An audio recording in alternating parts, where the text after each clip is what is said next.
Hello, everyone. Welcome to the Four Corners. By the way, I'm Ken, and this is episode 2 of What Happened. To give you a brief recap of what happened on the episode 1, I was diagnosed with myocarditis, and then naging okay ako for the next month. So that was way back January 2024. So February and March, wala akong nararamdaman. Kala ko okay na. But suddenly nung April, bumalik siya. And may kasama na siyang extreme tiredness. So, ah, ewan ko, pero ang bilis ko mapagod. And in this episode, talakayin natin if ano ba talaga nangyayari, bakit bumalik yung myocarditis, sumakit ulit yung dibdib ko, is this just a myocarditis or is this something else? Ang maad ko lang pala, no, nagka-COVID-19 din pala ako nung May. So this is what happened. Nung May, nag-persist yung sakit ko nung myocarditis and extreme tiredness kasabay nung COVID-19. And hindi ko na talaga siya kaya. Ang nag-push sa akin para pumunta ng emergency is yung mga bagay na nahawakan ko. For example, this is bigla ko na lang nabibitawan. Yung mga normal things na ginagawa ko, hindi ko na siya magawa kasi ang bilis ko mapagod. And nagpa-emergency na ako, that was May 8. Sinugod ako sa emergency. And then ginawa nila yung mga series of tests sa akin. Isa doon is yung CBC. Yung CBC, siya yung parang nagde-determine ng mga blood counts mo. Chine-check kung normal ba yung blood counts mo. Pinatawag nila yung doktor ko, yung cardio ko, doon sa Asian Hospital. And tinignan niya yung CBC results ko. However, nakakita siya ng abnormal number of white blood cells. And hindi niya mapaliwanag kung bakit. So, kailangan niya tumawag ng hematologist. So, yung hematologist, ito naman yung mga doctor na expert sa blood. And that day, na-admit din ako sa Asian Hospital. And then, dumating yung hima, pinaliwanag niya, pero hindi niya pa ma-determine kung ano ba talaga yung sakit ko. So, nagpagawa siya ng isang test doon, yung flow cytometry. Parang dinidetermine nung flow cytometry kung may abnormal cells ba sa bone marrow mo, sa dugo mo, sa loob ng katawan mo. And it took about 4 days para malaman namin yung result na yon. So, May 8, so mga May 13, noon, pinatawag nung doktor yung family ko, yung asawa ko, to gather in the room, and papaliwanag niya kung ano ba talaga yung sakit ko. So, nandun na kami sa room, hinintay namin si Doc, dumating siya, and then, ang sabi niya agad sa akin, Ken, unfortunately, may cancer ka. So, yung cancer na yon is cancer of the blood, leukemia siya, acute myeloid leukemia to be specific. And hindi ko alam yung mararamdaman ko nun. Actually, na-shock din ako. Nagulat. Sobrang dark ng moment na yon. Parang tumigil yung mundo ko. And ewan ko. Kahit na meron na akong idea talaga kung ano ba talaga yung nangyayari. Kung ano ba yung possible na sakit ko. Because sa emergency pa lang, alam ko na meron akong abnormal white blood cells. And then, meron na akong idea kung ano ba talaga yun eh. But I'm praying na sana mali ako. Sana hindi yun eh.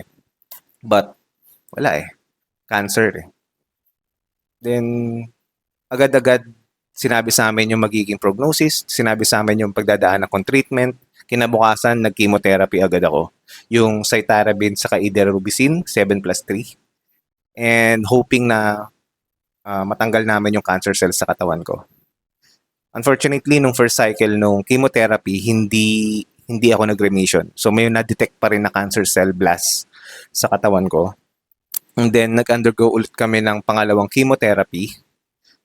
And doon, fortunately, thank God, nag-remission ako. But hindi kasi doon natatapos yun eh. Nag-remission ako pero yung sakit na acute myeloid leukemia kasi, there's a big chance na mag-relapse.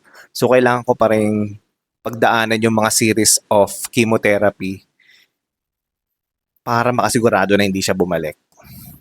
And sinuggest din ng doctor namin to undergo the bone marrow transplant. Ayun. Pag binabalikan ko, sobrang, ewan ko, sobrang shock pa rin. Pero hindi, it is what it is. Kailangan natin labanan yung sakit na ito.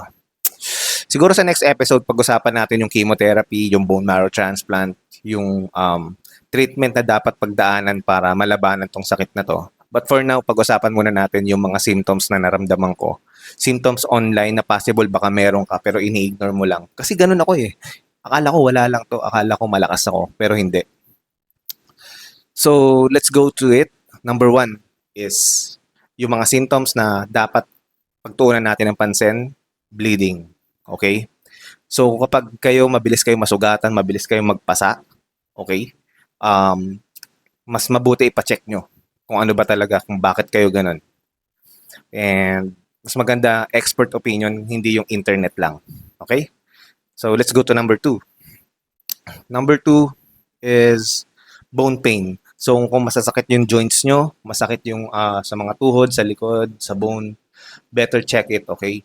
Better na magpa-konsulta tayo sa doktor. Number three, fever or frequent infection. Ito, kasi akala ko noon, nung sa experience ko, parang trangkaso lang. Pero yun pala, iba na. Okay? Parang pinatagal ko pa siya, matagal. Siguro mga 3 weeks, tiniis ko yun. Pero yun pala, iba na eh. So, number 4 is weight loss. Ito naman, sudden weight loss. So, kung parang 60 kilograms ka, tapos bigla kang bumaba ng 55, 58, 57, kahit na wala kang ginagawa, is better magpatingin po tayo. Hindi yun normal na bigla na lang kayong papayat. Hindi hindi po yun parang instant boom. Yung iba nga ang hirap magpapayat eh. Tapos kayo bigla na lang kayong papayat suddenly. So, there's a scientific explanation kung bakit kayo biglang ganun. So, better check your doctor. Next is extreme tiredness. Isa to sa mga naramdaman ko, dinadaing ko from episode 1 pa lang. Ang bilis ko mapagod. Active yung lifestyle ko, pero ngayon, ang bilis ko mapagod. Konting galaw, konting exercise.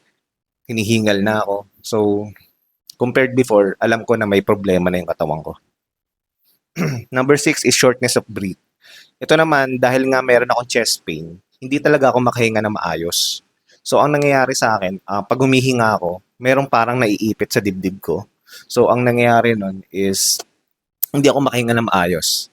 I remember nung na-admit ako sa Asian nun for chemotherapy, nilagyan pa nila ako ng oxygen nun kasi hirap na hirap akong huminga eh. Kulang din yung oxygen count ko nun. So, isa rin yun. Kung hindi kayo maayos, hindi kayo makahinga na maayos, better check. So, last is night sweats. Ito naman, ito yung isa sa mga pinagpawalang bahala ko. I was so confident wala lang to. Pero every gabi, pinagpapawisan ako. Kahit may aircon, kahit may electric fan, kahit hindi mainit, gigising ako ng madaling araw, alas 3, alas 2, pinapawisan ako. So, hindi ko maipaliwanag kung bakit akala ko wala lang yun. Akala ko mainit, kailangan ko lang lakasan yung electric fan, yung aircon, pero hindi. Iba na pala. Cancer na pala siya.